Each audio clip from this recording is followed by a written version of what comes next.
Antenna foundation नेपालको प्रस्तुति नेपाल चौतारी। प्रस्तोता विनय शेखर गुरागाई।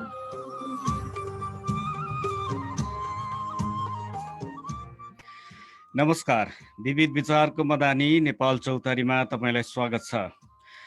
नेपाल चौतारी हाम्रो दैनिक जीवनमा सरोकार राख्ने विविध विषयमा छलफल हुने दैनिक रेडियो कार्यक्रम हो। यो कार्यक्रम अहिले देशका विभिन्न स्वतन्त्र स्थानीय रेडियोहरूको साथै हाम्रो पात्रो मोबाइल एप र एन्टेना फाउन्डेसन नेपालको वेबसाइटबाट प्रत्यक्ष प्रसारण भइरहेको छ। साथसाथै तपाईँ नेपाल चौतारी एन्टेना फाउन्डेसन नेपालको फेसबुक पेजमा पनि प्रत्यक्ष रूपमा हेर्न र सुन्न सक्नुहुन्छ। नेपाल चौतारी ब्रोडकास्टिङ एसोसिएसन अफ नेपाल बानसँगको सहकार्यमा एन्टेना फाउन्डेसन नेपालले हरेक आइतबारदेखि शनिबारसम्म बिहान 8 बजेदेखि 9 बजेसम्म उत्पादन र प्रसारण गरिरहेको छ।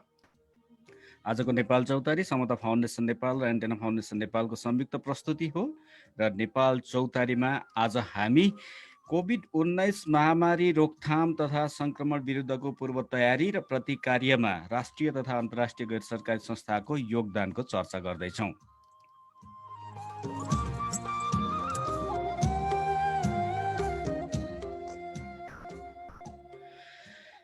7 दिन 7 सवाल अर्थात् हरेक दिन फरक फरक सवालमा चर्चा हुने नेपाल चौतारीमा मैले भनिसकेका छु, आज हामी कोभिड-19 महामारीको रोकथाम तथा यो संक्रमण विरुद्धको जुन पूर्व तयारी र यसको प्रतिकार्य, यो सवालमा नेपालमा कार्यरत राष्ट्रिय तथा अन्तर्राष्ट्रिय गैर सरकारी संस्थाहरूले के गरिरहेका छन्, उहाँहरूको योगदान कस्तो छ, के गर्नुपर्छ, के भइरहेको छ भन्ने विषयमा हामी केन्द्रित रहेर आजको छलफल गर्छौँ।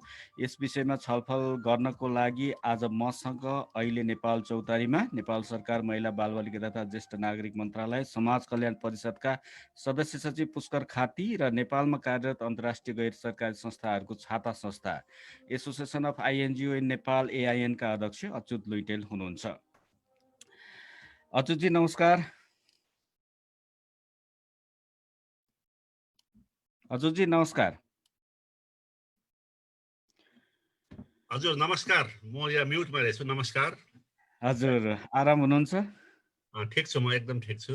हामीसँग समाज कल्याण परिषदको सदस्य सचिव पुष्कर खाती पनि हुनुहुन्छ। पुष्करजी यहाँलाई पनि नमस्कार।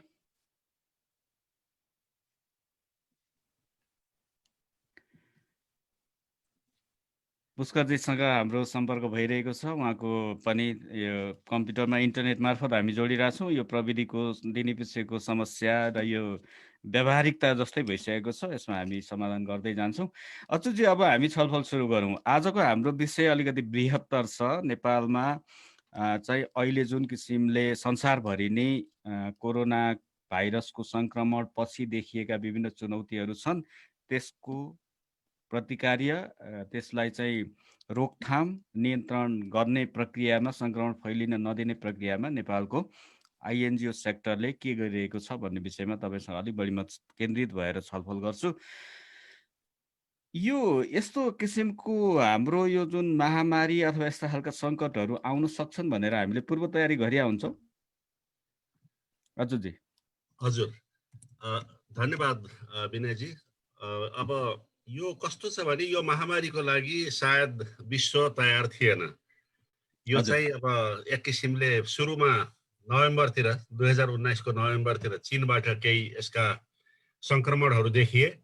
पहिला चाहिँ यो चीनभित्र मात्रै कन्टेन हुन्छ भन्ने चाहिँ धेरै जस्तोको बुझाइ थियो।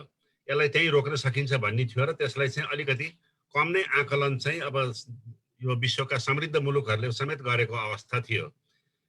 तर यसको प्रभाव चाहिँ बिस्तारै बिस्तारै अब जनवरी फेब्रुअरीबाट चाहिँ युरोपतिर पनि हुन थाल्यो, अनि फेब्रुअरीबाट अमेरिकामा पनि हुन थाल्यो, अनि मार्चबाट त खास गरी अब यो हाम्रो यो सब कन्टिनेन्टमा पनि साउथ एसियामा पनि सुरु भयो। नेपालकै परिप्रेक्ष्यमा हेर्ने हो भने मार्चबाट चाहिँ अब यसको सङ्क्रमण अलिकति त्यसमा चाहिँ अलिकति होसियार हुनु परेको अवस्था देखिन्छ, किनभने यो लकडाउन हामीले सायद 24 मार्चदेखि लगाएका थियौँ। त्यसले गर्दा विश्व चाहिँ यसमा खास तयार थिएन। यसको स्केल कस्तो हुन्छ, यो चाहिँ पेन्डेमिकै हुन्छ कि हुँदैन, होइन, यो एउटा खालि लोकलाइज खालको महामारी हो कि सङ्क्रमण हो कि अथवा यसले चाहिँ विश्वव्यापी रूप लिन्छ भन्ने थिएन। तर अब यो वर्ल्ड हेल्थ अर्गनाइजेसनको क्राइटेरिया अनुसार चाहिँ अब सर्टेन मुलुकमा यसको फुटप्रिन्ट बढिसकेपछि, यसको सङ्क्रमण ज्यादाभन्दा ज्यादा बढ्दै गइसकेपछि चाहिँ यसलाई महामारीको घोषणा गरियो र त्यसपछि चाहिँ धेरै मुलुकहरूले चाहिँ अब केही तयारीको कामहरू गर्न थाले। तर नेपालको परिप्रेक्ष्यमा भन्नु पर्दाखेरि चाहिँ हामीले अरूबाट सिक्न सक्ने चाहिँ यथेष्ट समय थियो, किनभने हामी कहाँ संक्रमण हुँदाखेरि झन्डै त्यो ल्याप्स कमसेकम 3-4 महिनाको ल्याप्स थियो।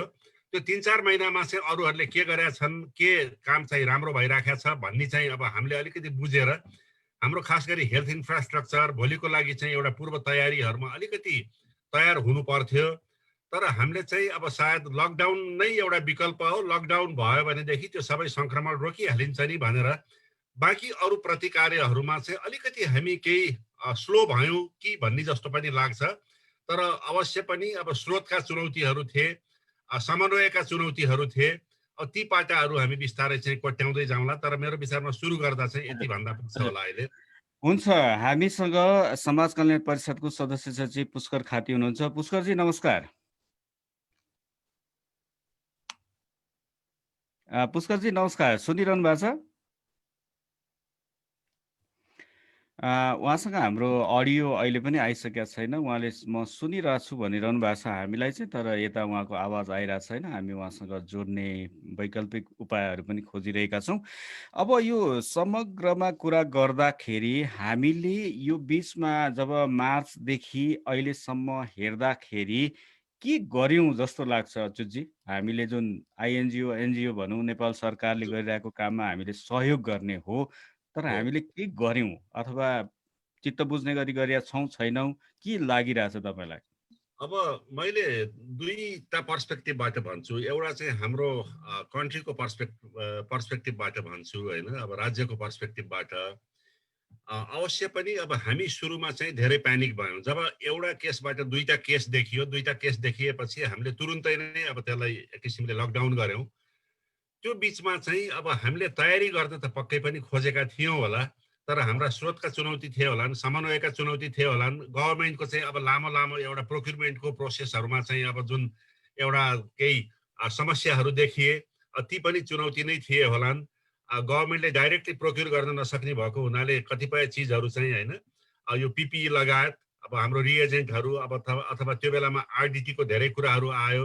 अब हाम्रो लागि चाहिँ अब कस्तो खालको टेस्ट उपयुक्त हो भन्नेसम्म पनि त्यो बेलामा अलिकति ज्ञान राम्रोसँग आइसकेका थिएन। हामीलाई मात्रै होइन, अरू मुलुकहरूलाई पनि आइसकेका थिएन। त्यो बेलामा अल्मलिनु स्वाभाविक थियो, तर हाम्रो अल्मलाई अलिकति लामो भयो कि जस्तो लाग्छ। अनि त्यसपछि यो लकडाउनको अवधिमा चाहिँ हामीले के एउटा एक्सपेक्ट गर्न सकेनौँ भनेदेखि भारत बिस्तारै खुला हुन्छ, किनभने उसले चाहिँ आफ्नो आर्थिक जुन उसको एउटा बाटो छ, त्यो बाटोलाई उसले सधैँ हल्ट गर्न सक्दैन। उसले कुनै न कुनै अवस्थामा चाहिँ यो लकडाउनलाई खुकुलो पार्छ भन्ने इन्डिकेसन त लगभग 3-4 हप्तापछि नै देखिएको थियो। र उसले बिस्तारै भारतले खोल्न थालेपछि भारतमा भएका लाखौँ नेपाली अब श्रमिकहरू चाहिँ नेपालमा फर्किन्छन्, किनभने त्यहाँ बस्न सक्ने समस्या छैन। अब दिल्ली, बम्बई लगायतका ठाउँहरूबाट बिहार, उत्तर प्रदेशका जब मजदुरहरू अथवा ती श्रमिकहरू आफ्नो आफ्नो राज्यमा फर्किराखेका थिए भने नेपालीहरू नफर्किने, नेपाली युवाहरू नफर्किने भन्ने कुरै थिएन।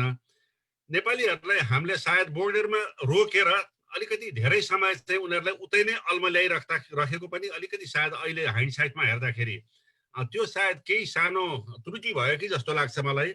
थोरैलाई आउन दिएर अनि त्यसपछि अलिकति क्वारेन्टाइनमा उनीहरूलाई अलिकति राम्रोसँग राखेर त्यसपछि चाहिँ बिस्तारै अनि घर फर्किने वातावरण गरेको भएदेखि एकैचोटि यो संक्रमणलाई अलिकति रोक्न पनि सकिन्थ्यो होला। ती बेलामा चाहिँ अलिकति हाम्रो केही त्रुटिहरू भए।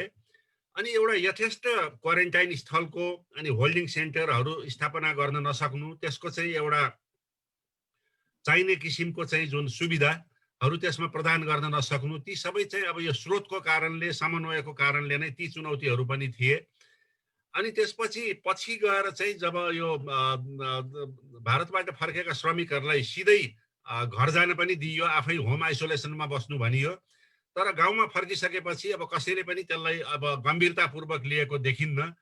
त्यसले गर्दा मैले सरकारले मात्रै यसमा दोष दिन्न, किनभने यसको स्केल होइन, अब यसको म्याग्निच्युड चाहिँ सायद सिटिजनहरूले पनि थाहा नभएको कारणले गर्दाखेरि यसलाई चाहिँ अलिकति हलुका रूपमा पनि लिए होलान्।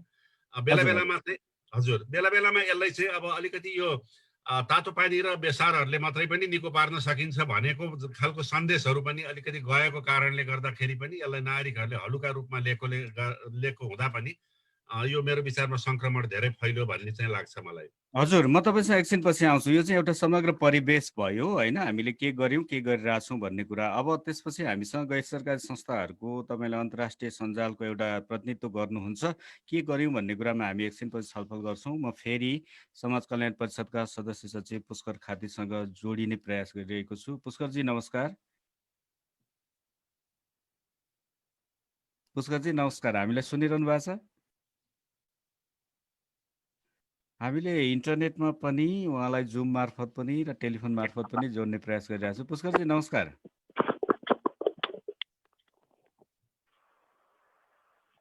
हेलो हजुर हजुर हजुर नमस्ते। अहिले तपाईँसँग बल्ल बल्ल कुराकानी गर्न पाइयो। आराम हुनुहुन्छ? उहाँलाई प्रविधिले धोका दिइरहेछ अथवा हामीलाई प्रविधिले धोका दिइरहेछ, हामीले बुझ्न सकिरहेको छैनौँ। हामी यसलाई तुरन्त सल्टाउँछौँ। हाम्रो साथीहरू लागिरहनु भएको छ स्टुडियोबाट यो समस्या समाधान गर्नलाई। हामी जोड्ने प्रयास गर्छौँ। अब चाहिँ अच्युतजी म फेरि तपाईँसँगै आउँछु। हामीले चाहिँ अब एउटा परिवेश यहाँले पनि भन्नुभयो, धेरै कुराहरू समयमा गर्न सकिएन कि अथवा गर्नुपर्छ भन्दा पनि हामीले हल्का रूपमा लियौँ कि कोरोना नियन्त्रण गर्न अथवा यसको महामारी कुन तरिकाले अगाडि बढ्छ, यसको सङ्क्रमण दर नेपालमा कसरी जान्छ भन्ने कुराको पूर्व तयारी र आकलन पर्याप्त मात्रामा भएन कि जुन सुरुको बेला भन्ने कुरा आफ्नो ठाउँमा छ। अब यो बिचमा सरकारले अन्तर्राष्ट्रिय गैर सरकारी संस्थाहरूलाई चाहिँ आफ्ना जुन कार्यक्रमहरूको एउटा निश्चित प्रतिशत 20% रकम चाहिँ अब तपाईँहरूले पनि कोभिड रेस्पोन्समा चाहिँ यसमा चाहिँ सपोर्ट गर्नुहोस् भनेर भनिसकेपछि यहाँहरूले के गर्नुभयो आइएनजिओको तर्फबाट? हजुर हो, सुरुमा सायद अब अलिकति राज्य पक्षबाट आइएनजिओहरूलाई सिधै आह्वान गरिसकेको अवस्था थिएन। हामी चाहिँ पक्कै पनि त्योभन्दा अगाडिबाटै नै यसको खास गरी कम्युनिटी लेभलसम्म हाम्रा साझेदार एनजिओहरू जति पनि अब जिल्लामा अथवा स्थानीय गैर सरकारी संस्थाहरू छन्, हामीले पार्टनरहरूसँग काम गर्छौँ। हामी सिधै प्रत्यक्ष रूपमा समुदायमा त पुग्दैनौँ, किनभने त्यो हाम्रो अहिले जुन नेपालको आइएनजिओहरूले काम गर्ने तौर तरिका अथवा नियमन छ त्यसले नै त्यो रिक्वायर गर्छ। त्यसले गर्दाखेरि हामी चाहिँ पार्टनर एनजिओ मार्फत चाहिँ समुदाय स्तरमा चाहिँ खास गरी चेतना अभिवृद्धिका कुराहरू, यो हात धुनुपर्ने कुराहरू अथवा यो साबुन पानीले हात धुने कुराहरू, यो भौतिक दूरीहरू कायम गर्नुपर्ने कुराहरूको सूचनाहरू चाहिँ हामीले सर्वत्र पुर्याइराखेका थियौँ। त्यही बिचमा अनि अलिकति यो जब नियन्त्रण भन्दा अलिकति बाहिर जान सकिने भयो, सरकारको एकल प्रयासले गाह्रो हुन्छ भनिसकेपछि चाहिँ अनि आइएनजिओहरूले पनि अलिकति सरकारले एउटा हार्दिकता देखाएर यसमा तपाईँहरूले पनि अलिकति सहयोग गर्नु पर्यो भन्ने कुराहरू आइसकेपछि आइएनजिओहरूले चाहिँ अब अलिकति अब समाज कल्याण परिषद त्यस बेला अनि त्यसपछि खास गरी माननीय अब हाम्रो महिला बालबालिका तथा ज्येष्ठ नागरिक मन्त्रालयका मन्त्रीज्यूको अलिकति नेतृत्वदायी भूमिका पनि भयो। मैले त्यो चाहिँ उहाँलाई हार्दिक कृतज्ञता ज्ञापन गर्नुपर्छ, किनभने सामान्यतया अब कुनै पनि प्रोजेक्टहरू हामीले एमेन्ड गर्नको लागि त्यसको केही निश्चित प्रक्रियाहरू हुन्छन्। त्यो प्रक्रियालाई चाहिँ फास्ट ट्र्याक अप्रोचबाट गर्ने चाहिँ एउटा मन्त्रीज्यूले त्यो नेतृत्वदायी भूमिकाबाट त्यसलाई त्यो प्रदान गर्नुभयो। त्यो हुनासाथै हामीले अनलाइनबाट पनि प्रोजेक्टहरू एमेन्ड गर्न सक्ने, 24 घण्टा अथवा म्याक्सिमम 3 दिनमा सकिने, अनि कोभिड रेस्पोन्सकै लागि भनेर कुनै एउटा नयाँ प्रस्तावहरू ल्याइयो भनेदेखि त्यसलाई पनि 3 देखि 7 दिनभित्रमा चाहिँ स्वीकृति गर्ने खालका चाहिँ फास्ट ट्र्याक अप्रोचहरू चाहिँ समाज कल्याण परिषद मार्फत भएकोले गर्दाखेरि हामीलाई धेरै काम गर्न सजिलो भयो। तर जहाँसम्म 20%सम्म बजेट डेभिएट गर्ने भन्ने कुराहरू हुन्छ, त्यसमा हामीले सक्दो लचकता चाहिँ हाम्रा मेम्बर अर्गनाइजेसनहरूले सक्दो लचकता चाहिँ अपनाउनु भयो। जुन जुन आइएनजिओहरू चाहिँ स्वास्थ्य क्षेत्रमै काम गर्नुहुन्छ उहाँहरूको लागि अलिकति बढी सजिलो थियो। तर स्वास्थ्य क्षेत्रमा काम नगरिकन अब कसैले अलिकति मानव अधिकारमा मात्रै काम गरिराखेको छ, कसैले साना साना संरचनामा काम गरिराखेको छ, कसैले कृषिमा काम गरिराखेको छ भनेदेखि त्यस्तो आइएनजिओहरूको लागि त्यो बजेट चाहिँ अब 20%सम्म यता कोभिड रेस्पोन्सको लागि ल्याउने भन्ने चाहिँ केही असहज पनि थियो। किनभने असहज थियो अलिकति भन्दिन न त्यो, किनभने आइएनजिओ आफैले आफ्नो हिसाबले चाहिँ त्यो लचकता ल्याउन सक्दैन। किनभने यो धेरै जस्तो प्रोजेक्टहरू चाहिँ हामीले डोनरहरूसँग एग्री गरेर यो निश्चित ठाउँमा यो खालको चाहिँ हामीले परिवर्तन ल्याउँछौँ 2 वर्षभित्रमा 3 वर्षभित्रमा भनेर चाहिँ एउटा कबुल गरेर ल्याएको हुन्छौँ। त्यसले गर्दाखेरि त्यो कुरो चाहिँ डोनरले पनि एग्री गर्नुपर्ने हुन्छ। तर यो अवस्थामा चाहिँ डोनरहरू धेरै हदसम्म चाहिँ सजिला भए, उनीहरूले लचकताको लागि माने, किनभने यो एउटा विश्वव्यापी महामारी थियो र यो महामारीमा केही हदसम्म चाहिँ हामीले काम गर्ने समुदायहरूमा जुन आइएनजिओहरूले जुन क्षेत्रमा काम गरिराखेका छन् त्यो निश्चित परियोजनाभित्र ती ठाउँहरूमा केही लचकता ल्याउनको लागि चाहिँ त्यो सहज भयो। त्यो भएपछि चाहिँ हामी एक किसिमले नेपाल सरकारको स्वास्थ्य मन्त्रालयलाई चाहिने विविध सामग्रीहरू, सुरुमा पिपिईकै पनि धेरै अभावहरू थिए हैन, अनि त्यसपछि अब भेन्टिलेटरहरूका अभाव थिए। ती चिजहरू दिनको लागि चाहिँ हामी एकमुष्ट रूपमा विभिन्न आइएनजिओहरू चाहिँ एकबद्ध भयौँ। अनि त्यसपछि यो प्रोक्युर गर्नको लागि पनि अब अलिकति बल्क प्रोक्युर गर्दाखेरि सबैजना सङ्गठित भयो भने सजिलो हुन्छ। हामी हरेकले त्यसलाई छुट्टै प्रोक्युर गर्दाखेरि त्यो झन्झटिलो प्रयास हुन्छ भनेदेखि हामी सबै आइएनजिओहरू एकै ठाउँमा एउटै छातामा आयौँ र एउटा बल्क पर्चेज गऱ्यौँ भनेदेखि सजिलो हुन्छ भनेर त्यो खालको विधि अपनाएर हामीले एकैचोटि चाहिँ झन्डै 5 करोड बराबरको चाहिँ अब विभिन्न सामग्रीहरू, त्यसमा पिपिईहरू थिए, ह्यान्ड सेनिटाइजरहरू थिए, मास्कहरू थिए हैन, ती चिजहरू चाहिँ हामीले स्वास्थ्य मन्त्रालयलाई प्रदान गर्यौँ र स्वास्थ्य मन्त्रालयले विभिन्न प्रोभिन्सहरूमा हामीले काम गर्ने क्षेत्रहरूमा चाहिँ पठाउनु भयो। तर जहिले पनि एउटा कुरामा चाहिँ के क्ल्यारिटी थियो भनेदेखि यो मोडालिटी स्थानीय सरकार, स्थानीय पालिका, वडा कार्यालयहरू मार्फत उहाँहरूको पूर्ण जानकारी अनुसार चाहिँ यो समुदायमा पुग्नुपर्छ, ताकि या नेपाल सरकारको स्वास्थ्य मन्त्रालयले पनि यो सामानहरू कहाँ कति गइराखेका छन्, त्यसपछि प्रोभिन्सियल गभर्मेन्टले पनि, अनि त्यसपछि स्थानीय निकायले पनि थाहा पाउनुपर्छ भनेर त्यो खालको समन्वयकारी भूमिका चाहिँ एआइएनले खेल्यो। त्यसबाहेक छुट्टै हेल्थ सेक्टरमा काम गर्ने आइएनजिओहरू सिधै प्रोभिन्सियल गभर्मेन्टहरूसँग पनि काम गर्नुभयो। अब मैले केही उदाहरण दिनु पर्यो भनेदेखि जस्तो सेभ द चिल्ड्रेन जस्तो संस्थाले कर्णाली प्रदेशसँग चाहिँ एउटा बृहत खालको चाहिँ एउटा मेमोरेन्डम अफ अन्डरस्ट्यान्डिङ गरेर कोभिड नियन्त्रणमा काम गरेको अवस्था छ हैन। अनि आइएनजिओहरूको एआइएनको चाहिँ विभिन्न प्रोभिन्समा चाहिँ अब फोकल पर्सन भनेर पनि तोकिएको छ। त्यो चाहिँ कुनै एउटा संस्थाले चाहिँ अब त्यसलाई लिड लिएको छ। जस्तो कर्णाली प्रदेशको मैले कुरा गर्दा सेभ द चिल्ड्रेन छ। त्यस्तै गरेर अब हामीले सुदूरपश्चिमको कुरा गऱ्यो भनेदेखि अब मर्सी कोर छ। अब 1 नम्बर प्रोभिन्सको कुरा गर्ने हो भनेदेखि वर्ल्ड भिजन छ। यो 3 नम्बर प्रदेशमा वाटर एड छ। उहाँहरूले चाहिँ एउटा समन्वयकारी भूमिका खेल्नुभयो र कतिपय आइएनजिओहरूले प्रत्यक्ष रूपमा चाहिँ अब भेन्टिलेटरै दिनुभएको छ। जस्तो निक एन्ड साइमन इन्स्टिच्युटले एकैचोटि सायद 7 थान जस्तो भेन्टिलेटरहरू विभिन्न प्रोभिन्सियल गभर्मेन्टलाई दिएको अवस्था थियो। वन हार्ट वर्ल्ड वाइडले अब व्यापक रूपमा चाहिँ अब भेन्टिलेटर लगायत अरू सुरक्षा सामग्रीहरू दिएको अवस्था छ। त्यस्तै अब सेभ द चिल्ड्रेनको त धेरै ठुलो प्रोक्युरमेन्टहरू थियो, किनभने उहाँहरू अलिकति ठुलो आइएनजिओ पनि र हेल्थमा खास गरी अब बालबालिकाको हेल्थमा पनि फोकस भएको कारणले गर्दाखेरि केयर इन्टरनेसनलहरूको थियो, जसको चाहिँ हेल्थ सेक्टर पनि पर्छ काममा। उहाँहरूले चाहिँ प्रत्यक्ष रूपमा प्रोभिन्सियल र लोकल गभर्मेन्टसँग पनि काम गर्नुभयो। हुन्छ, म त्यसमा आउँछु। एक खालको जुन जनचेतना जगाउने किसिमका लक्षित कार्यक्रमहरू र अर्को नेपाल सरकारले गरिरहेको कामहरू र भौतिक पूर्वाधारहरूमा सहयोगको क्षेत्रमा यहाँले गरेका कुरा यहाँले बताउनु भएको छ। समाज कल्याण परिषदको सदस्य सचिव पुष्करजी हामीसँग हुनुहुन्छ। पुष्कर खाती। पुष्करजी नमस्कार। नमस्कार। अलिकति हामीलाई प्रविधिले धोका दियो, हाम्रो तर्फबाट पनि तपाईँलाई हामीले माफ माग्छौँ। मेरो तर्फबाट क्षमा प्रार्थी छु, समयमा जोडिन सकिन, तर फाइनली हामी कम्तीमा कुरा गर्ने अवस्थामा पुगेका छौँ। दुईटा कुरामा यहाँलाई पहिले नै म बधाई भन्छु। एउटा त अब नयाँ नेतृत्वमा आउनु भएको छ समाज कल्याण परिषदको, र अनि भर्खरै 41औं सामाजिक सेवा दिवस पनि सम्पन्न गर्नु भएको छ। अलिकति आज हाम्रो छलफलको विषय चाहिँ यो जुन कोभिड-19 जुन महामारी छ यसको नियन्त्रण, प्रतिक्रिया, पूर्व तयारी जस्ता कुराहरूमा चाहिँ समग्र हाम्रो गैर सरकारी क्षेत्र, राष्ट्रिय अन्तर्राष्ट्रिय गैर सरकारी संस्थाको योगदानको कुरा गरिरहेछौँ। तपाईँ समाज कल्याण परिषदको नेतृत्वदायी भूमिकामा हुनुहुन्छ र यो समन्वय गर्ने निकायमा पनि हुनुहुन्छ गैर सरकारी सङ्घ संस्थाको गतिविधिको। के पाउनुभयो यो जुन अहिले कोभिडसँग जोडेर भइरहेका कार्यहरूमा तपाईँको एउटा अब्जर्भेसन के छ? सन्तुष्ट हुनुहुन्छ, राम्रै भइरहेछ अथवा छैन केही पनि? धन्यवाद तपाईँको यो कार्यक्रममा अवसर दिनुभयो। अघि मैले खास गरी एआइएनको अध्यक्षज्यूलाई सुनिरहेको थिएँ, यद्यपि म आफू जोडिन नसकिरहँदा पनि समाज कल्याण परिषदले दुईवटा काम हामी प्राथमिकताका साथ गरिरहेका छौँ। एउटा चाहिँ हामीसँग आबद्ध हुने सङ्घ संस्थाहरूलाई गर्ने कार्यक्रमहरूलाई कसरी सहजीकरण गर्ने सकिन्छ भन्ने सन्दर्भमा र कोभिडको स्पेसिफिक सम्बन्धमा भन्दाखेरि चाहिँ हामीले केही नीतिगत व्यवस्थाहरू गरेका थियौँ, जसले गर्दाखेरि त्यसका प्रक्रियाहरूमा अत्यन्तै सरलता, हामीले चाहिँ यो लकडाउनको अवस्थामा पनि कुनै पनि कार्यक्रमहरूलाई चाहिँ स्वीकृतिका लागि रोकिने अवस्था बनेन। म डिटेलमा व्याख्या गर्न चाहन्न विस्तृतमा, किनभने एआइएनको अध्यक्षले भनिसक्नु भएको छ। त्यसो भइसकेपछि हामीले जुन सहजीकरणको जुन बाटो थियो, सङ्घ संस्थाहरूलाई आफ्ना कार्यक्रमहरूलाई समुदायका बिचमा पुर्याउने सन्दर्भमा चाहिँ कोभिडसँग सम्बन्धित धेरै कार्यक्रमहरू यो बिचमा पुग्न सफल भएको छ।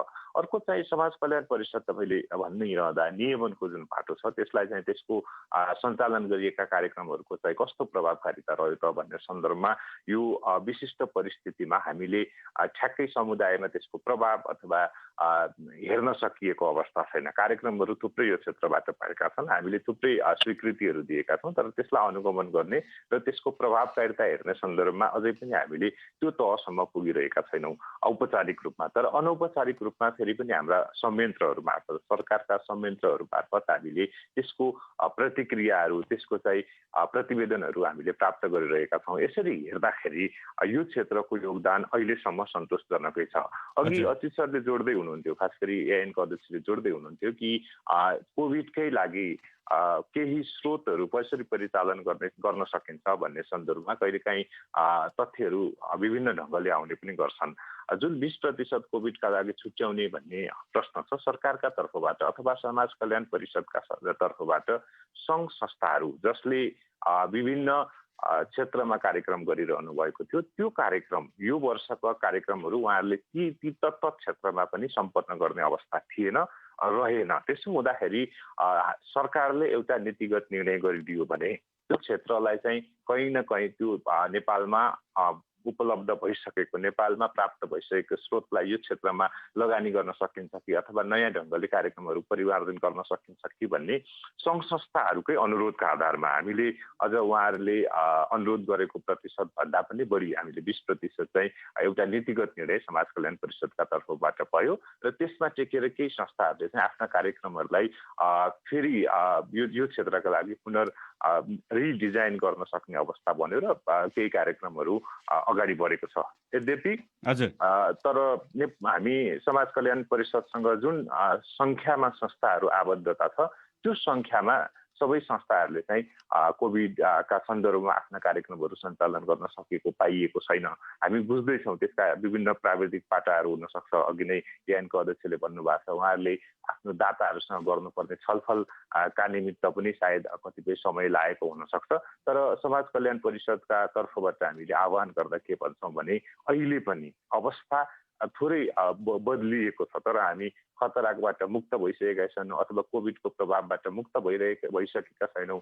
समाजमा अझै पनि हाम्रा बिचमा चाहिँ यसको असर धेरै गहिरिँदै गइरहेको अवस्थामा मेरो आम रूपमा सङ्घ संस्थाहरूसँग अनुरोध के हो भने अब हामीले हाम्रा कार्यक्रमहरूलाई कसरी कोभिडको प्रभावसँग जुझ्न सक्ने गरी नयाँ ढङ्गले डिजाइन गर्न सकिन्छ, नयाँ ढङ्गले त्यसलाई चाहिँ लैजान सकिन्छ। कतिपय क्षेत्रगत रूपमा पनि खास गरी हिजो कुनै समय चाहिँ हामीले सर्टेन सूचकहरूका आधारमा केही खास सूचकहरूका आधारमा चाहिँ हामीले कार्यक्रम विभिन्न ठाउँमा सञ्चालन भएको छ। तर आज यो कोभिडको प्रभाव चाहिँ देशव्यापी रूपमा छ। त्यसो हुँदाखेरि भौगोलिक अवस्थामा पनि हामीले एकपटक फेरि सोचेर हेर्नुपर्ने अवस्था छ र कार्यक्रमिक विषयगत क्षेत्रका आधारमा पनि हामीले सोचेर हेर्नुपर्दछ।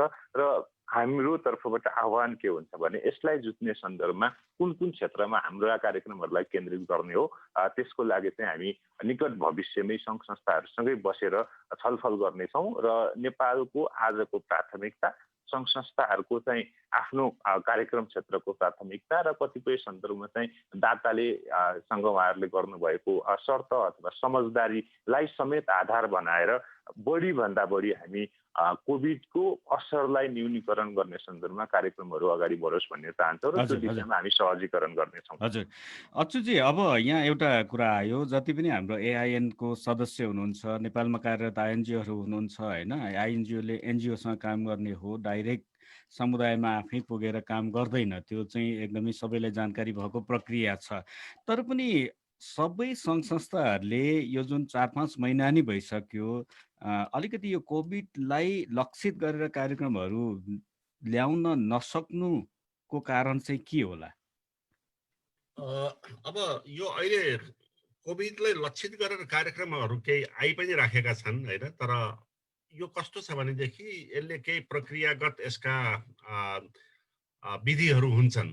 पहिलो कुरो त यो पहिला फन्ड एभाइलेबल हुनु पर्यो। डोनरहरूले चाहिँ आफ्नो पोलिसीहरू आफ्नो स्ट्राटेजीलाई बिस्तारै चेन्ज गर्नु पर्यो, जुन चाहिँ उनीहरूले ओभरनाइट गर्न सक्दैनन् होइन। उनीहरूले पनि अब स्रोतहरू चाहिँ बिस्तारै आफ्नो मूल्याङ्कन गरेर अब हामीलाई जस्तो मैले एउटा एक्जाम्पल दिन्छु। नेपाल सरकारले विभिन्न ठुला दाताहरू होइन, ठुला दाताहरूसँग बेलायत सरकारसँग होस् अथवा अमेरिकी सरकारसँग होस्, तपाईँहरूको अहिलेको मौजुदा कार्यक्रमलाई अलिकति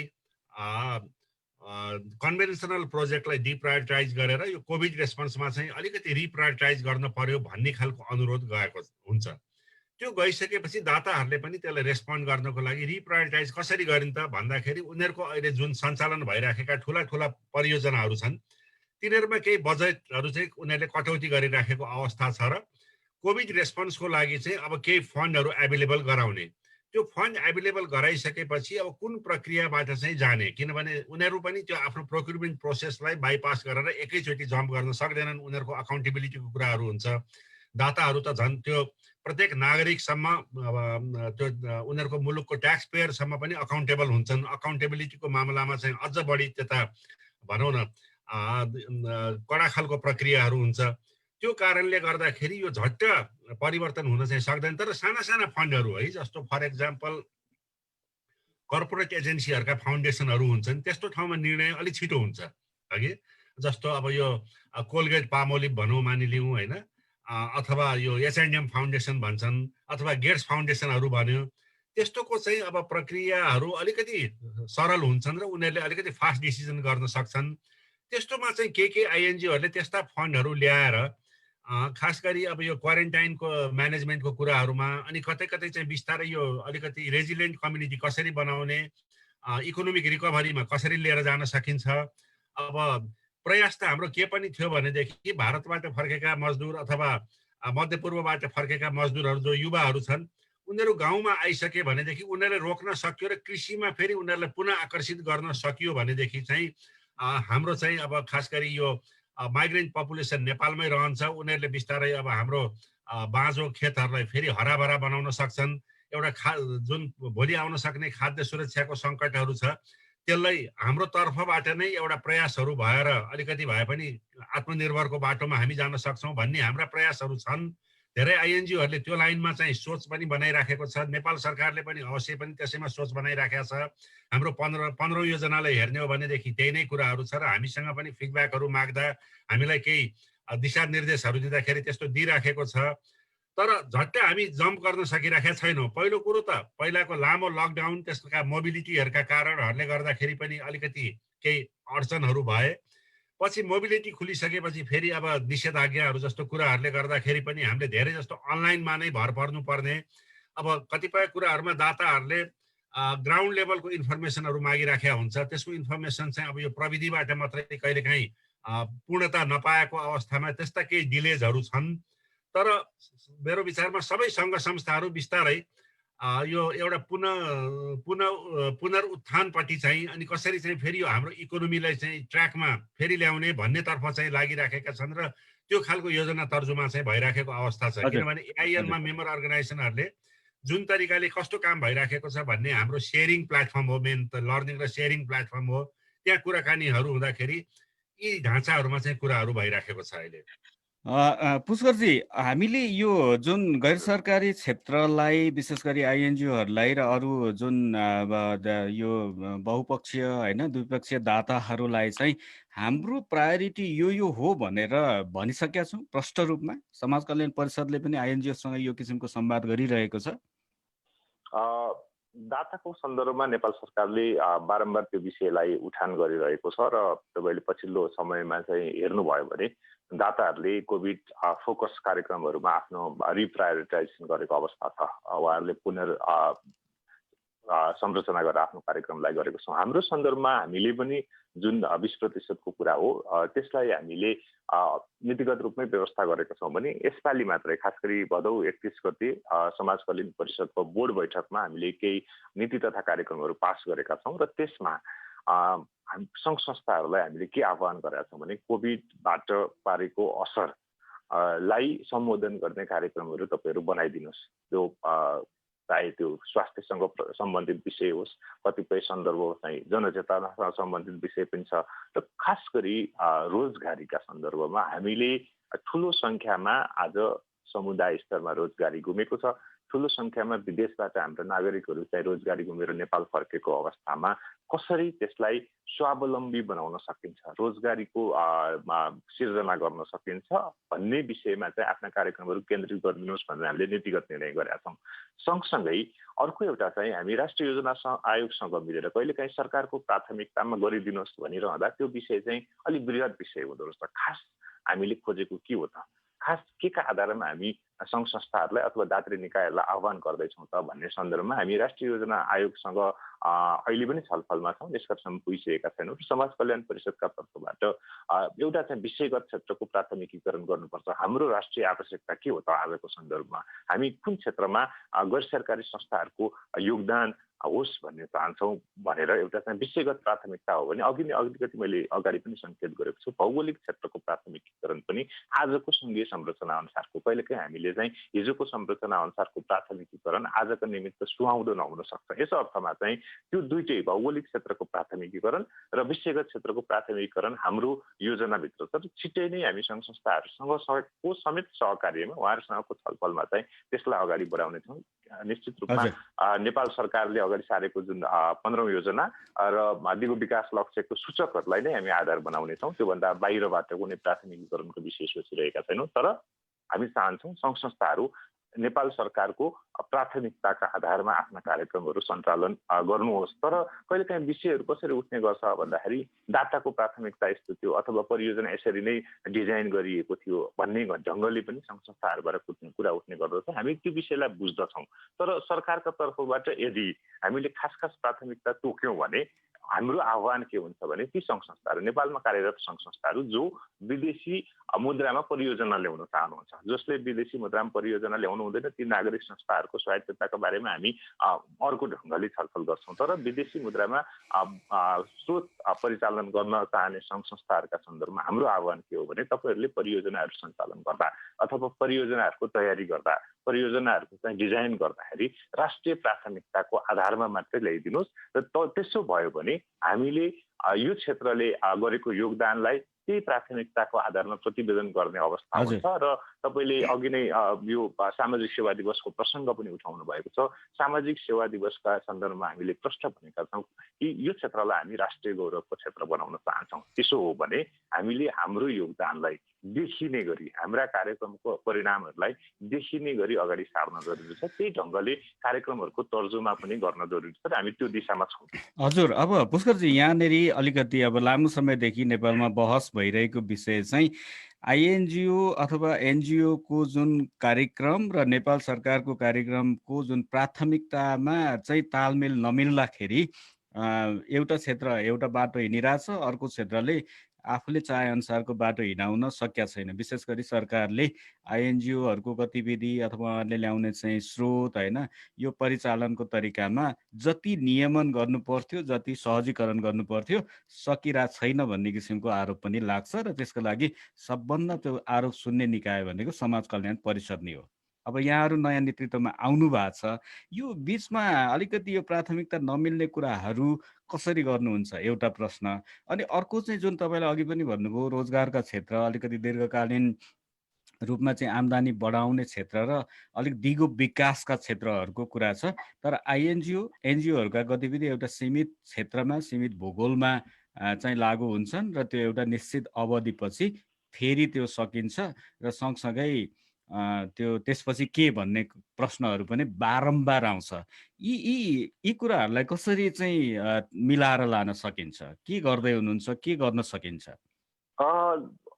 जुन क्षेत्रका बारेमा, खास गरी गैर सरकारी क्षेत्रको बारेमा आजसम्म त्यो चाहिँ योगदान भन्दा यसको चाहिँ यसका कमी कमजोरीका बारेमा धेरै चर्चा हुने गरेको छ। हामी यो नयाँ नेतृत्वमा आउँदा अथवा बाहिरबाट पनि यो क्षेत्रलाई कुनै न कुनै यो क्षेत्रसँग संलग्न भएकै नेतृत्व आज भएको हुनाले हामी यो क्षेत्रका बारेमा जानकार छौँ। त्यसो भनिरहँदा यो क्षेत्रको गरेको योगदानका बारेमा अघि नै पनि चर्चा भइसकेको छ। तर किन पनि यो क्षेत्रको बारेमा आम कहिलेकाहीँ पब्लिकको, कहिलेकाहीँ चाहिँ नीति निर्माताहरूको र कहिलेकाहीँ अब तपाईँहरू जस्तो सञ्चार क्षेत्रको पनि सकारात्मक प्रतिक्रिया कहिलेकाहीँ हामी प्राप्त गर्न सक्दैनौँ। त्यसको पछाडि हामीले दुईटा ढङ्गले हेर्नुपर्छ होला भन्ने लाग्छ। एउटा चाहिँ समाज कल्याण परिषद, जो हामी नियामक पनि हो र सहजकर्ता पनि हो, हामीले यसरी भन्ने गरेका छौँ। यो नियामक मात्रै होइन, यो सहजीकरण गर्ने निकाय पनि हो। यस अर्थमा कहीँ न कहीँ हामीले हिजोको दिनमा त्यो कमी भयो यो क्षेत्रबाट भन्ने लाग्छ। समाज कल्याण परिषदकै तर्फबाट राष्ट्रिय तथा गैर सरकारी अन्तर्राष्ट्रिय गैर सरकारी संस्थाहरूलाई त्यो नियमन गर्ने सन्दर्भमा होस् या सहजीकरण गर्ने सन्दर्भमा कमजोरी भयो। त्यसले गर्दाखेरि यसको प्रभावकारिता, अब यसको चाहिँ सुशासन, यसको जवाफदेहिता का विषयमा प्रश्नहरू उठे। त्यसैले हामीले के भन्ने गर्छौँ भने समाज कल्याण परिषदको आजको नेतृत्व त्यो सबै विगतका कमी कमजोरीहरू र सकारात्मक पक्षहरू दुवैको बोधका साथ हामी आएका छौँ र ती सिकाइहरूको आधारमा सकारात्मक कुराहरूलाई अगाडि बढाउने र कमजोरीहरूलाई चाहिँ हामीले एउटा सिकाइको रूपमा गर्दै सच्याउँदै जाने भन्ने एउटा कुरा छ। अर्को चाहिँ हामी समाज कल्याण परिषदका बारेमा प्रश्नहरू उठ्दाखेरि के हुँदो रहेछ, हामी पब्लिकसँग हामी डाइरेक्ट इम्प्लिमेन्टेसन त गर्दैनौँ। कार्यान्वयनको तहमा त फेरि सङ्घ संस्थाहरू जान्छ नि, राष्ट्रिय अन्तर्राष्ट्रिय गैर सरकारी संस्था जान्छ, अझ खास गरी राष्ट्रिय गैर सरकारी संस्थाहरू जान्छ। त्यस्तो अवस्थामा आम समुदायको धारणा बनाउने कुरा चाहिँ सङ्घ संस्थाहरूको कार्यक्रमको प्रभावकारिताका आधारमा हुँदो रहेछ, त्यो क्षेत्रको सुशासनको आधारमा हुँदो रहेछ, त्यो क्षेत्रले देखाउने पारदर्शिता र जवाफदेहिताको आधारमा हुँदो रहेछ। त्यसो भए यति धेरै प्रश्न छन् भने यो क्षेत्रले पनि हामी सँगसँगै बसेर, चाहे त्यो नियामक निकायको हिसाबले होस्, चाहे चाहिँ त्यो कार्यक्रम सञ्चालन गर्ने संस्थाहरूका तर्फबाट हामीले एकपटक आफूलाई रिफ्लेक्ट गर्नुपर्छ। कहीँ न कहीँ हामीले कमी भयो कि, त्यो कमी दुईटा अर्थमा, एउटा हामीले कार्यान्वयन गर्ने त्यसको गुणस्तरकै सन्दर्भमा, प्रभावकारिताकै सन्दर्भमा, अर्को चाहिँ हामीले गरेका कामलाई आम पब्लिकका बिचमा, आम नीति निर्माताका बिचमा बुझाउने सन्दर्भमा पनि कमी भयो कि, त्यो दुईटै कुरालाई फर्केर हेर्नुपर्छ र कमीहरू छन् भने त्यसलाई सच्याउनुपर्छ। त्यसमा चाहिँ विकृतिहरू छन्, त्यसलाई अन्त्य गर्नुपर्छ र सकारात्मक पाटाहरू छन् भने त्यसलाई उजागर गर्नुपर्छ। र त्यो भूमिकामा हामी सहजीकरणका लागि पनि तयार छौँ। तर कहीँ कतै गल्ती भएको छ भने, कहीँ कतै त्यहाँ समस्या छ भने, चाहे त्यसलाई दण्डित गर्ने सन्दर्भमा होस्, त्यसलाई अथवा कोर्स करेक्सन गर्ने सन्दर्भमा होस्, आजको नेतृत्व त्यसका लागि तयार छ। हामी त्यो दिशामा जानेछौँ। हुन्छ, हजुर, हस्, धन्यवाद तपाईँलाई। तर कार्यक्रममै छौँ हामी, एक दुईवटा प्रश्न अझै पनि गर्न सक्छु मैले तपाईँसँग। अच्युतजीसँग म थोरै कुराहरू गर्न खोजेँ। अब जुन यो आइएनजिओहरूलाई पनि अलिकति आरोप लाग्छ आफ्ना चाहिँ प्राथमिकता कार्यक्रमहरू मात्रै गर्ने, सकभर त्यो समन्वय र नियमनकारी निकायलाई अलिकति चाहिँ अलिकति कसरी हुन्छ त्यो निकायको चाहिँ जानकारी बिना पनि कार्यक्रम गर्ने भन्ने खालका यी विभिन्न खालका आरोपहरू पनि बेला बेला लाग्छन्। यो प्राथमिकता, सरकारकै प्राथमिकतामा तपाईँहरूले कसरी काम गर्नुहुन्छ होइन? अनि जुन समाज कल्याण परिषद जस्ता नियमनकारी र सहजीकरण निकायसँग तपाईँहरूको अपेक्षा के हो? एकदमै छोटकरीमा, अब हामी छलफलको अन्त्यतिर छौँ। हस्, म यसलाई भन्छु। हरेक आइएनजिओहरूको चाहिँ पहिला एउटा ग्लोबल स्ट्राटेजी हुन्छ होइन? अनि त्यो ग्लोबल स्ट्राटेजी अनुसार चाहिँ उनीहरूले काम गर्ने चाहिँ निश्चित क्षेत्रहरू हुन्छन्। त्यसले गर्दाखेरि उनीहरूले त्यही निश्चित क्षेत्रहरूमा काम गर्छन्। जस्तो मानव अधिकारमा काम गरिराखेको संस्थालाई तपाईँहरूले चाहिँ एउटा सर्भिस डेलिभरीमा काम गर्नुहोस् भन्यो भने उनीहरूले नगरिराखेको अवस्था हुन्छ है। अनि कुनै सर्भिस डेलिभरीले गरिराखेकोलाई अब तपाईँहरू मिसनरीमा काम गर्नुहोस् भन्यो भने गरिराखेको हुँदैन। त्यसले गर्दाखेरि एउटा चाहिँ त्यो निर्देशित हिसाबले चाहिँ त्यो आइएनजिओहरूले काम गर्छ। तर म केमा चाहिँ अब फरक मत राख्दिनँ भनेदेखि सरकारको प्रायोरिटीभित्र आफ्नो रणनीति पनि त्यो फिट हुनु पर्यो होइन? अब जस्तो मैले काम गर्ने संस्था छ भनेदेखि हामीले प्र्याक्टिकल एक्सनमा म काम गर्छु। प्र्याक्टिकल एक्सनले खास गरी यो नवीकरणीय ऊर्जा, त्यसपछि कृषि र बजार, त्यसपछि चाहिँ यो विपद न्यूनीकरण, यी तीनटा क्षेत्रमा नेपालमा काम गरिराखेको छ भने त्यो नेपालको प्राथमिकताभित्र ती चिजहरू कसरी पर्छन् भनेर मैले त्यसको चाहिँ एक किसिमले एनालाइसिस गरेर, विश्लेषण गरेर त्यस अनुरूप काम गर्नुपर्छ। र म के कुरामा प्रश्न छु भने सबै आइएनजिओहरूले नेपाल सरकारको प्राथमिकताभित्र आफ्नो रणनीतिलाई फिट गरेर नेपाल सरकारको विकासको प्रयासमा एउटा परिपूरक हुने गरेर काम गर्नुपर्छ भन्नेमा चाहिँ एकदम त्यसमा चाहिँ एआइएनको नेतृत्व पनि एकदमै स्पष्ट छ। त्यसले गर्दाखेरि हामी चाहिँ अर्को प्यारलल अथवा एउटा समानान्तर खडा गर्ने होइन, नेपाल सरकारको प्रयासमा चाहिँ हामीले एउटा होस्टेमा हैसियत पुर्याउने किसिमले चाहिँ काम गर्नुपर्छ र त्यो पनि स्थानीय गैर सरकारी संस्थाहरू अथवा राष्ट्रिय गैर सरकारी संस्थाहरू मार्फत काम गर्नुपर्छ भन्नेमा हाम्रो एकदमै स्पष्ट एउटा बुझाइ छ। त्यसमा केही भिन्नताहरू छैन। अनि जहाँसम्म नियमनको कुराहरू छ, नियमनमा चाहिँ अब अलिकति नेपाल सरकारकै तर्फबाट पनि केही लुप होल्सहरू चाहिँ छन्। जस्तै भनिदिनु न, एकदम प्रष्टसँग। हो, म भन्छु। एउटा जतिसुकै एकद्वार प्रणाली भन्यो भने पनि समाज कल्याण परिषद बाहेक नेपाल सरकारकै विभिन्न मन्त्रालयहरूले पनि छुट्टै एउटा काम गर्नको लागि चाहिँ एउटा एमओयूहरू विभिन्न आइएनजिओहरूसँग गरिराखेको अवस्था पनि छ। त्यो भनाइको मतलब के हो भने सबै आइएनजिओहरू एसडब्ल्युसीसँग मात्रै आबद्ध छैनन्, समाज कल्याण परिषदसँग मात्रै आबद्ध छैनन्। कतिपय आइएनजिओहरू चाहिँ नेपाल सरकारको अर्थ मन्त्रालयसँग चाहिँ एमओयू साइन गरेर पनि काम गरिराखेका छन्, केही सञ्चार मन्त्रालयहरूसँग पनि छन्, केही उद्योग मन्त्रालयहरूसँग पनि छन्, तर बहुसङ्ख्यक चाहिँ समाज कल्याण परिषदसँगै छन् अहिले पछिल्ला दिनहरूमा आएर। त्यसले गर्दाखेरि अब त्यो चिजमा चाहिँ हामीसँग एउटा अलिकति खालि समाज कल्याण परिषदलाई भन्ने भन्दा समाज कल्याण परिषदले त आफूभित्र आएको आफूसँग आबद्ध भएको संस्थाहरूलाई चाहिँ नियमन सहजीकरण गर्न सक्छ, तर आफूसँग चाहिँ आबद्ध नभइसकेकोलाई त उसले गर्न गाह्रो हुन्छ, सकिँदैन। त्यसले गर्दा पहिला त नेपाल सरकार नै मूलभूत रूपमा एउटा एकद्वार प्रणालीलाई एकदमै कमिटमेन्ट अनुसार चाहिँ अगाडि बढाउनको लागि पर्नुपर्छ। दोस्रो कुरो, म अरू आइएनजिओहरूलाई के अपिल पनि गर्न चाहन्छु, जस्तो मैले काम गर्ने क्षेत्रमा म अथक प्रयास पनि गरिराखेको छु। आइएनजिओहरूको एउटा थ्योरी अफ चेन्ज अथवा काम गर्ने मोडालिटीहरू चाहिँ कस्तो हो भनेदेखि हामीसँग भएको बाहिरका पनि जुन अनुभवहरू छन् ती अनुभवहरूलाई ल्याएर यहाँको कन्टेक्स्टमा यहाँको मान्छेहरूको आफ्नो ज्ञानलाई समेत परिष्कृत गरेर एउटा असल अभ्यासहरू चाहिँ स्थापित गर्ने हो। तर त्यो असल अभ्यास स्थापित गर्दाखेरि त्यहाँको स्थानीय सरकारलाई पनि सँगसँगै एउटा स्टेरिङमै राखेर काम गर्यो भनेदेखि भोलि आइएनजिओहरूको त त्यहाँ काम 2 वर्षको होला, 3 वर्षको होला, त्यो सकिसकेपछि त्यसको स्वामित्व चाहिँ त्यहाँको स्थानीय सरकारले लिएर अगाडि बढ्न जाओस्, ताकि ती असल अभ्यासहरूले निरन्तरता पाउन्। त्यो ढाँचाबाट काम गर्नुपर्छ र त्यो ट्र्याकलाई हामीले मिस गर्यौँ भने चाहिँ त्यहाँ समस्या हुन्छ र त्यो समस्या देखियो भने चाहिँ नियमनकारीको चाहिँ भूमिकाहरू चाहिँ स्पष्ट देखिन्छ। हुन्छ, यहाँलाई आफ्नो अमूल्य विचार र समयको लागि धेरै धेरै धन्यवाद अच्युतजी। त्यसै गरी पुष्करजी, दुवैजनालाई समय सकिएको कारणले गर्दा यो छलफल हामी फेरि नेपाल चौतारीका अरू श्रृङ्खलाहरूमा पनि आगामी दिनमा गर्नेछौँ। यहाँहरू दुवैजनाको व्यस्त समय र विचारको लागि धन्यवाद। धन्यवाद तपाईँलाई पनि। यो अवसर दिनुभएकोमा धेरै धेरै धन्यवाद विनयजी। हस्, धन्यवाद। नेपाल चौतारीमा आज हामीले कोभिड-19 को महामारी रोकथाम तथा संक्रमण विरुद्धको पूर्व तयारी र प्रतिकार्यमा राष्ट्रिय अन्तर्राष्ट्रिय गैर सरकारी संस्थाहरूको योगदान कस्तो भइरहेको छ, समाज कल्याण परिषदले कसरी नियमन गरिरहेको छ, AIN association of international NGO Nepal जुन अन्तर्राष्ट्रिय गैर सरकारी संस्थाहरूको समन्वयकारी निकाय छ, सञ्जाल छ, कसरी काम गरिरहेको छ र आगामी दिनमा कसरी काम गर्नुपर्छ भन्ने विषयमा हामीले छलफल गऱ्यौँ। समता फाउन्डेसन नेपाल र इन्डियन फाउन्डेसन नेपालको संयुक्त प्रस्तुति आजको नेपाल चौतारीमा सहयोग गर्ने क्रिस्चियनहरूलाई धेरै धेरै धन्यवाद दिँदै नेपाल चौतारी उत्पादनमा सहयोग गर्ने सबै साथीहरूलाई पनि धन्यवाद सहित सबै सहकर्मी सहित भोलि फेरि हामी नयाँ विषय र नयाँ अतिथि सहित आउनेछौँ। अहिलेलाई म विनय बिदा हुन्छु। यहाँको दिन शुभ रहोस्। नमस्कार।